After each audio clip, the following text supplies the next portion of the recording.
문 대통령이 이제 잠시 뒤면 출국합니다. 발걸음이 가벼울 수는 없는 북핵 외교의 자리입니다. 저희가 정상 외교를 직접 보조한 경험이 있는 임성준 전 청와대 외교안보수석, 그리고 역시 청와대 외교안보수석실의 선임행정관 지낸 이인배 한반도 미래포럼 수석연구위원 두 분 초대했습니다. 안녕하십니까? 네, 안녕하세요. 안녕하십니까? 이렇게 그 큰 숙제를 안고 갈 때는 정상 외교 갈 때 같이 많이 가보셨으니까요. 마음이 좀 가볍지는 않죠. 네, 그렇죠. 그 중압감이라든가 또 뭐 여러 가지 생각들이 많아지고 상당히 중요하고도 무거운 아마 이번에 발걸음이 될 것 같습니다. 네, 미국 가는 기내 아마 한 13시간, 14시간 걸리는 그 안에서도 또 뭐 보고도 하시고 보고도 받고 그렇습니까? 네, 그 대통령 자신도 이제 여러 가지 뭐 공부를 할까요? 이제 대비를 하시고 네. 또 그 수석 보좌진들 또 같이 회의도 하시고요. 예. 또 이제 기자들하고 간담도 하시고 그 기내에서도 바쁩니다. 네. 뭐 이번에 이제 한미일 정상회담도 있고 한미 정상회담도 따로 열리고 그러는데 예를 들면 뭐 트럼프 대통령에 대한 저 참모들께서 보조하고 이렇게 뭐 자료 만들고 하실 때 트럼프 대통령 개인에 대한 뭐 어떤 전략으로 이렇게 얘기를 나누는 게 좋겠다든지 그런 것들도 다 이렇게 포함이 됩니까? 그렇죠. 그 정상회담의 성공 여부는 그 상대방을 얼마나 파악을 해서 상대방과의 우선 합의를 도출할 필요가 있을 때는 합의점을 도출하고 네. 또 좀 공격을 우리가 할 필요가 있을 때는 또 공격 포인트를 또 이제 찾아내야 되고요. 그래서 예. 여러 가지로 다각적으로 연구를 많이 하죠. 네. 이인배 이사님 보시기에는 이번에 이제 유엔 총회 기조연설이 있고 그걸 계기로 여러 정상 외교들이 있는 건데 이번에 우리가 제일 중요하게 여겨야 되는, 제일 주목해야 될 포인트는 어떤 거라고 생각하십니까? 우선 이제 가장 중요한 것이 이제 당사자, 북한 핵 문제의 당사자이기 때문에 유엔에서 대통령께서 어떤 말씀을 하실지가 가장 중요한 포인트가 될 건데요. 이번에 제가 이번에 대통령께서 하신 행사들을 지금 방금 나오고 있지만 행사들을 보면서 조금 걱정되는 부분이 있습니다. 네. 뭐냐 하면은 우선 우리가 안보가 가장 중요한 문제이기 때문에 안보 문제를 우리가 어떻게 지켜낼 것인가, 한반도의 안보를 어떻게 지켜낼 것인가가 중요한 포인트가 될 것인데 그 중간에 끼어 있는 행사가 뭐냐면 이게 평창 올림픽 관한 문제거든요. 네네. 평창 올림픽을 강조하려고 보면은 평화와 대화 이야기를 굉장히 많이 해야 되는 그런 분위기가 됩니다. 다른 한편으로 보면은 지금 유엔에서나 국제사회에서는 제재를 통한 압박을 최대한 해서 상황을 악화시키지 않게 만드는 것이 대단히 중요한 입장이고요. 물론 이제 국가의 일이라는 것이 딱 두부떠 자르듯이 딱 한 가지로만 될 수 없지 않겠지만 이번에 이렇게 저도 이제 청와대에 있으면서 이렇게 순방 계획을 이렇게 컨셉을 잡아서 이렇게 짜게 될 경험이 있었는데요.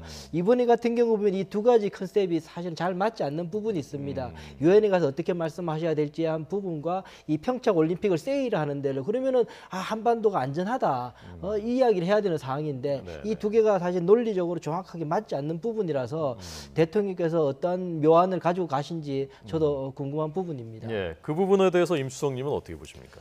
네, 이번에 그 평창 홍보를 좀 대통령께서 직접 하시겠다는 거는 저도 염두에 두는 거는 지난번 세계 태권도 선수권 대회 북한 시범단이 왔을 때 그때 그 북한의 IOC 위원인 장웅 위원에게 내년 평창 올림픽에 북한 선수단이 와서 한반도의 화합의 모습을 좀 보이자 하는 제안을 하셨거든요.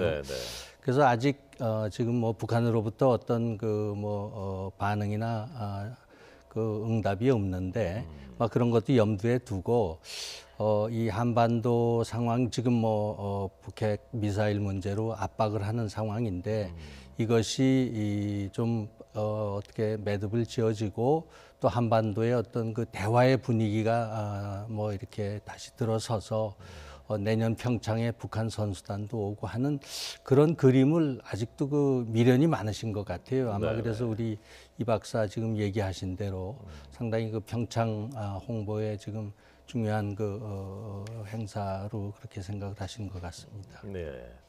근데 이제 그것이 이제 상충되지 않겠느냐, 메시지가 통일된 메시지를 안 던져주는 그런 우려가 있지 않느냐라는 그 부분에 대해서 어떻게?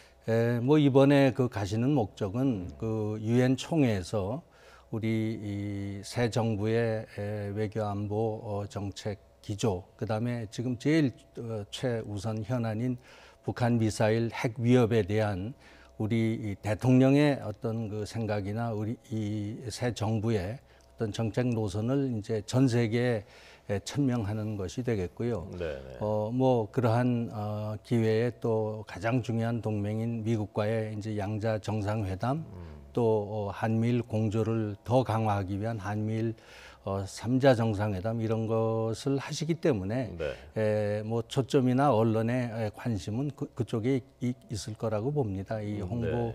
뭐 좀 하시겠지만은 평창 그건 좀 차선의 문제 아닌가 이렇게 생각이 됩니다. 네. 그 한미 정상회담은 아직 일정이 잡히지 않았기 때문에 그 저희가 아까 그 일정 그 그래픽에서는 그 부분 안 됐지만 아마도 한미 정상회담도 있을 것으로 예상되고 있고요. 그래서 한미 정상들이 만나면 지금 말씀하신 그 두 개의 어찌 보면 상충되는 메시지들인데 그 가운데 이제 하나가 대북 지원 문제고 아베 총리와 통화할 때도 그 문제가 서로 의견이 일치되지 않았었단 말입니다. 미국은 공식 반응을 자제했었고 그래서 그런 부분이 어떻게 과연 조율될 것인가 그것을 논의는 하긴 할 것인가라는 부분에 대해서 어떻게 전망하십니까? 뭐 이미 벌써 이제 한일 정상 간의 정화 통화를 통해서 그 부분을 일단 뭐 문제제기가 있었던 부분을 언론에 알려져 있는 건데요. 일각에 나온 우리 정부의 입장은 시기는 좀 조정을 가능한 것 아닌가라는 입장으로 조금 변형을 되고 있는 상황인 것 같습니다. 하기는 하더라도 이제 지원하는 의지는 정확하게 결정을 내리고 그걸 언제 할 것인가라는 것으로 이제 그 시기를 조정할 수 있다라고 이야기한 것인데 그거는 뭐 저는 전략적으로는 타당한 카드가 될 수 있다고 봅니다. 왜냐하면 없는 카드지만 새롭게 지원 카드라는 걸 만들어서 당장 주겠다는 것이 아니라 북한의 상황이 악화되지 않는 상황을 고려해서 그때 봐서 줄 수 있다라고 이야기하는 것은 또 저희로서는 협상 카드로서 북한에 대한 또 뭐 이거는 또 포지티브한 카드이긴 하지만 협상 카드로 쓸 수 있기 때문에 저는 크게 그건 나쁘지 않다라고 보는데 단지 그 시기가 이제 얼마나 적극적으로 반영될 것인가가 첫 번째 문제가 될 것 같고요. 저희 고민 중에 하나는 그런 겁니다. 지금 상황 속에서 과연 이 인도적 지원이라고 말하는 북한에 대한 사실 그 지원 대상 영유아 문제나 산모 문제나 대단히 시급하고 어려운 문제이긴 사실입니다. 그런데 그렇기 때문에 거기에 대한 그 자국민들에 대한 보호를 굳이 외부에서 늘 이렇게 도와주는 것이 반드시 선인가? 그것이 이제 에티오피아나 그런 그 정부가 능력이 없어서 도와주는 경우와 이 북한처럼 능력은 충분히 있고 그 800만 불이 아니라 3천만 불이라고 하지 않습니까? IRBM 같은 3천만 불짜리 미사일을 쏘는 그런 능력이 있는 체제가 이러한 그 작은 부분을 챙기지 못하는 것조차도 외부 사회가 책임져야 되는가? 그 인도적 지원이라는 명분으로 그거에 대해서는 저희들이 다시 한 번 더 원점에서 좀 고민해 봐야 되지 않겠느냐라는 생각은 저 개인적으로 좀 해보게 됩니다. 네, 자, 이 부분은 뭐 좀 중요한 대목이니까요. 일단 어떻게 조율될 것인지 하고 인도적 지원에 타당한지 그 부분에 대해서 임수성님 견해도 좀 듣겠습니다. 그 인도적 지원은 저는 뭐 언제든지 필요하다고 보는데요. 이제 그 다만 시기의 문제고 또 뭐 지금 그 지난 9월 6일 북한이 6차 핵실험을 하고 이 한반도의 어떤 핵미사일 이 위기의 어떤 그 하나의 정도가 뭐 굉장히 고조되고 있는 상황에서 이제 이 문제가 나왔기 때문에 지금 국제사회에서도 뭐 좀 제기를 하고 지난번에 아베 총리도 지금 시기가 과연 옳은 것이냐 하는 뭐 그런 문제 제기를 했다고 지금 보도가 되고 있죠. 네. 그래서 그런 거는 좀 그 시기 문제를 잘 조절을 해야 될 거고요. 이번에 뭐 한미 정상회담이든지 한미일 3자 정상회담에서는 이 문제가 크게 부각되지 않는 것이 바람직하다고 봅니다. 네. 한미 정상간 통화에서도 실제로 사전에 조율해서 그 문제를 직접 그 보도를 봤습니다. 알고 전해졌고요. 자, 유엔 총회 뉴욕에 있는 유엔 본부 2002년도에 저도 그 유엔 총회장에서 직접 한번 취재를 그때 그 외교안보 수석이셨을 때죠, 2002년도. 네. 유엔 총회에서 기조연설을 한다는 것이 어떤 의미가 있는지 하고요. 이번에 문 대통령의 유엔 총회 기조연설에서는 어떤 부분에 포인트가 맞춰질 것으로 보시는지 좀 설명해 주시면 좋겠습니다. 네, 유엔 총회가 이제 9월 달에 둘째 주부터 시작이 되면은 네. 이제 제일 중요한 게 각국 정상들의 이제 그 기조 연설 이것이 이제 그 하이라이트라고 볼 수 있는 거죠. 그래서 특별히 이제 우리는 뭐 5년마다 새 정부가 들어서기 때문에 들어선 후에 뭐 이번에 그 문재인 대통령 가시는 거는 좀 이례적으로 뭐 임기 첫 해에 지금 가시는 걸로 보도가 좀 되고 있습니다만은 새 정부의 그 외교 안보 정책 또 새 정부의 어떤 그 철학 뭐 이런 것을 그 비전을 담은 그러한 연설을 통해서 전 세계에 뭐 우리의 존재를 알리고 우리 정부의 어떤 그 뭐 어떤 정부다 하는 것을 알리는 그러한 뭐 측면에서는 홍보 효과도 매우 크고 또 매우 중요하다고 그러한 생각을 하고요. 그다음에 그 기회에 전 세계에 적어도 수십 명의 정상들이 모이기 때문에 그 기회에 이제 우리와 중요한 그 우방 또 뭐 미국을 비롯한 동맹국 이러한 그 정상들과 서로 이제 인사를 나누고 또 서로 교류를 하고 교류를 하고 이런 것이 굉장히 중요한 계기가 되는 것이죠. 소위 문재인 대통령의 얼굴을 전 세계에 알리는 아주 중요한 계기입니다. 지난번에 함부르크에 G20 가셨지만은 그건 또 20나라밖에 안 되는 거고 이 유엔 무대라는 거는 뭐 전 세계가 다 모이는 그러한 중요한 무대가 되는 거죠. 예. 전 세계에서 제일 높고 제일 힘센 사람들이 다 모여서 서로 안면 트고 대화하고 그런 자리인 거군요. 그렇죠. 유엔 총회. 말하자면 그렇지. 그런데 이번에는 좀 유감스럽게 시진핑 주석하고 푸틴 대통령이 지금 불참하는 걸로 보도를 봤습니다만은 그런 면에서는 조금 아쉽게 생각이 드는구만요. 그분들과의 어떤 직접적인 또 조우가 이번에는 성사가 안 되기 때문에. 이번에 북한은 옵니까? 북한은 보통 그 외무상 옛날에는 지금 뭐 외교장관 해서 아마 리용호가 오는 것으로 그렇게 지금 알고 있고요. 근데 아마 우리 그 강경화 장관하고는 뭐 회담 계획이라든가 이런 것은 없다고 들었습니다. 예. 그 궁금해서 그러는데 그 정상들이 이어서 쭉 연설하지 않습니까? 기조 연설을. 자, 그러면 이제 서로 좀 비교도 되고 그러니까 그 보좌하시는 분들 외교관들 입장에서는 굉장히 신경이 많이 쓰이겠는데 그런 면에서도요? 뭐 대단히 쓰이죠. 그래서 우선 내용이 제일 중요하고요. 뭐 제스처 하나하나를 어떻게 해서 연설의 효과를 높이고 뭐 이런 것까지 다 좀 연습을 사전에 많이 하시죠. 사전에 참모들 보시는 데서 다 대통령들이 그렇죠. 리허설을 하는군요. 여러 번 하죠. 예. 자, 이인배 이사님 이번에 그 트럼프 대통령이 그 미군의 최첨단 전략 무기들, 전투기들 앞에서 그 사진 찍은 그 모습, 그 영상이 화제가 됐고 오늘도 크게 보도됐습니다. 자, 이것이 어떤 메시지를 담고 있다고 보셨습니까? 뭐 전투기 앞에서 그런 이제 그 북한의 그 심판의 날을 생각해 봐라. 뭐 그렇게 이야기한 것은 대단히 큰 메시지긴 하죠. 그 제가 볼 때는 걱정이 되는 부분도 있습니다. 원래 국제 정치의 철칙 중에 하나가 말은 조용하게 행동은 강력하게, 채찍은 강력하게 이게 사실은 국제정치 현실주의 하기 위해서 가장 중요한 그 모토 중에 하나인데요. 너무 이 트럼프 대통령께서 지금까지 대단히 말씀으로 너무 강력하게 해온 상황이라서 점점 국제사회에서 북한이 볼 때 그 신뢰성을 잃어가지 않을까라는 그 좀 걱정이 되는 부분이 하나 있어서요. 좀 그게 조금 걱정이 되는 부분이기도 합니다. 지금 뭐 화면에 나와 있는 것처럼 이제 전략 자산에 대해서 지금 그 국방부도 그렇고 일단 전략 자산을 상시 좀 자주 배치하는 쪽으로 이야기를 좀 조언을 하고 있는 상황인 것 같은데 아마 이번에 우리 대통령께서 가셔서도 이 대통령과 만나시게 된다면 그 부분에서 매주 그 매듭을 짓지 않으실까 그런 생각이 드는데요. 제가 볼 때는 그 중에서도 제가 볼 때는 이 전략 자산 중에 전투기용의 전략 자산이 있습니다. 그 스텔스 B-35나 그런 F-35나 F-22 랩터 같은 경우는 전투기가 있고요. 전폭 폭격기가 있습니다. 레스 B-1B나 이제 B-2나 저 폭격기들이 있는데 우선 저희들한테 제가 만약에 그러면 다 들어오면 좋겠지만 우선 들어오는 게 그럼 뭐가 좋겠느냐라고 한다면은 폭격기가 먼저 좀 들어와서 이런 미국의 의지, 네. 한반도 평화를 지키고 북한의 공격으로부터 한국 대한민국을 지키겠다는 의지를 보이는 것이 북한에게 큰 효과가 있지 않겠느냐라는 생각이 듭니다. 네. 지금 저희가 보여드리는 그 트럼프 대통령이 전략 무기들, 미군이 자랑하는 최첨단 전략 무기들 앞에서 기자들에게 포즈를 취하고 거기서 북한에 대한 경고 메시지를 하는 그런 모습들. 뭐 사실 그 정상이 더더군다나 세계 최강대국 정상이 이런 모습을 보이는 것은 굉장히 이례적인 것 아니겠습니까? 네, 지금 북한의 그 행태랄까 뭐 이런 것이 너무나 비정상적이고 또 뭐 비합리적이고 어떻게 북한의 군사력이 세계 최강 최고의 그 미국 군사력하고 맞서겠습니까? 네.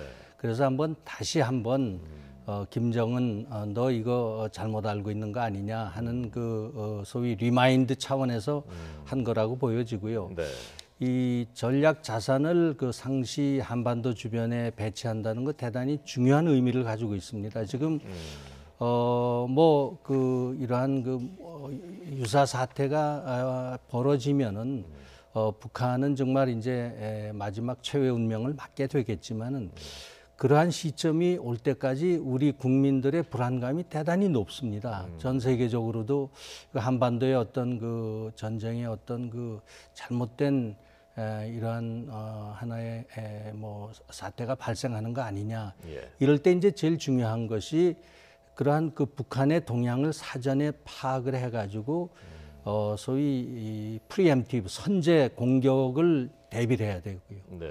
그다음에 이제 두 번째로는 북한의 공격이 시작된다면 보복 공격이 빨라져야 되는데 지금 뭐 이러한 그 전략 자산들이 대개는 그 괌이나 오키나와에 지금 배치가 돼가지고 뭐 1시간 반, 2시간이면 온다 이렇게 하지만은 그러한 그 시간이 단축될 수 있고요. 또 우리 국민들로서는 지금 우리가 지금 핵을 안 가지고 소위 전술핵 뭐 지금 우리 독자 핵이 없는 상황에서 북한의 핵과 맞서야 되기 때문에 네네. 어떤 그 국민들의 안전 의식이라 안전감, 안도감 뭐 이런 것을 위해서 전략 자산이 우리 주변에 있으면 굉장히 도움이 되는 거고요. 그런 차원에서 뭐 상당히 중요하다고 생각을 합니다. 예. 그럼 한미 정상회담에서 이번에 그 문 대통령이 이 문제를 미국 측에 요청할 가능성이 있다고 보시는 거군요. 뭐 여러 그 정황으로 봐서 그 아래 뭐 정상 레벨에서도 그랬고 그 정의용 안보실장하고 그 맥마스터 그 안보보좌관 그런 사이에 뭐 전화 통화나 연락이 있을 때 이런 문제가 아마 제기가 된 것 같습니다. 그래서 예. 아마 좀 심도 있게 논의가 되지 않을까 저는 예상을 해봅니다. 네. 트럼프 대통령이 트위터에 김정은에 대해서 로켓맨이다라고 표현을 하고 북한에 지금 원유 공급 30% 줄이면서 주유행렬이 주의지어 있다라고 했다는데 어떤 맥락이라고 보셨습니까? 일단 뭐 화면에도 뭐 나왔다고 뭐 그렇게 관찰이 된 바는 있는 것 같습니다. 일단 북한의 주행률이 늘어났다. 그런데 그것이 지금 며칠 전에 했던 유엔 제재 결과가 곧바로 나타났다고 보기에는 저는 조금 무리가 아닌가라는 생각이 들고요. 오히려 이런 제재가 나왔으니까는 북한 내부적으로도 이것을 이제 앞으로를 대비해서라도 좀 긴축해서 좀 방출 안 할 수도 있을 것이고 그러는 바람에 내부적으로 지금 그 유류가 조금 유통량이 줄어들 수 있어서 그래서 뭐 그런 일이 있을 수 있을 것 같은데 뭐 대비 차원이지 아직까지 유엔 제재 자체가 지금 그렇게 확실하게 효과가 나타나기는 아직 시기가 좀 이르지 않겠느냐라는 생각이 듭니다. 뭐 1년 통계로 내서 사실은 이 원유 같은 경우에는 거의 통제를 하지 않는 상황 정도고요. 이 가공유만 이제 반으로 줄이는 그렇게 유엔 제재가 됐지 않았습니까? 사실은 우리 국민들이나 조금 미온적이다 그런 그 반응도 있긴 했었는데 뭐 이제 이게 유엔 제재의 제재라는 게 이렇습니다. 처음에 촉구를 하게 되고 그 다음에 결정을 하게 되고 이제 그렇게 해서 점점 수위를 점점 올리게 하게 되거든요. 그래서 아마 이렇게 북한의 원유 공급 자체가 이제 의지에 올라갔기 때문에 이제 수시로 여기에 대해서는 이제 양을 줄이는 쪽으로 가는 거는 쉽게 되는 거죠. 그 문턱을 넘어갔기 때문에. 그래서 북한으로서 대단히 이 부분에 대해서는 굉장히 두려워하고 좀 불편한 부분이다라고 생각이 듭니다. 네. 저 트럼프 대통령이 정상 간에 전화 통화할 때도 뭐 이렇게 거침없이 좀 직설적으로 얘기하는 모양인데 문 대통령한테 로켓맨이 어떻게 지냈냐라고 물었다라고 트위터에 썼는데요. 그러면 뭐라고 답을 해야 됩니까? 저렇게 물어보면. 글쎄 좀 뭐 하나 희화화 해가지고 조크로 이제 그랬을 수도 있고요. 뭐 그런 데 대해서 글쎄요 뭐 그 어떻게 해야 정색하고 되는. 답하기도 어려운 거죠. 네, 그렇죠. 네. 이 트럼프가 어쨌건 김정은을 보는 그 시각, 감정 이런 것은 고스란히 보여주는 것이 아닌가.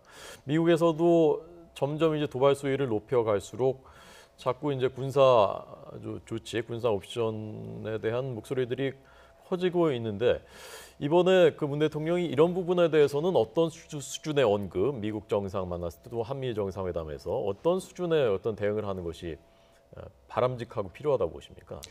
네, 지금 뭐 전 국제사회가 일치돼서 지난번에 뭐 가장 그 강력한 안보리 결의안도 지금 그 통과가 돼 있고요. 그래서 각국이 이 물샐 틈 없이 이러한 그 유엔 안보리 결의안을 이제 이행을 해 나가면서 북한을 계속 압박하는 것이 중요하기 때문에 하여튼 우선 아마 문재인 대통령은 물론 뭐 지난번에 여러 번 한반도의 현 상황에서 군사 행동은 이건 불가하다 이런 점을 명백히 밝혔고요. 그래서 뭐 중국을 통하든지 또 뭐 지금 러시아도 중요한데 이러한 그 국제사회가 일치돼서 북한에 대한 그 압박과 그 이러한 여러 가지 좀 그러한 상황을 해나가는 것이 중요하다. 뭐 이런 것을 중점적으로 아마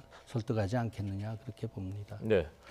자, 그럼 이인배 이사님께서 마지막으로 전반적으로 이번 그 유엔 총회 참석과 그리고 정상회담에 임하는 대통령과 참모들한테 이런 부분은 좀 한번 유념하면 좋겠다라고 조언하실 게 있으면 마지막으로 부탁드리겠습니다. 뭐 제가 그런 뭐 계제가 있는 사람인지는 모르겠지만 그 감히 말씀드리면 지금 대통령의 고민은 그걸 겁니다. 예, 미국이 트럼프 대통령도 이야기한 것처럼 이런 군사 행동 원하진 않지만 좋아하진 않지만 뭐 그럴 수 있을 수도 있다라고 이야기 계속 하고 있는 부분인데 그렇게 말하는 이유는 군사 행동 자체가 아직까지는 외교적 범주 내에 있다라는 이야기를 하고 있는 거죠.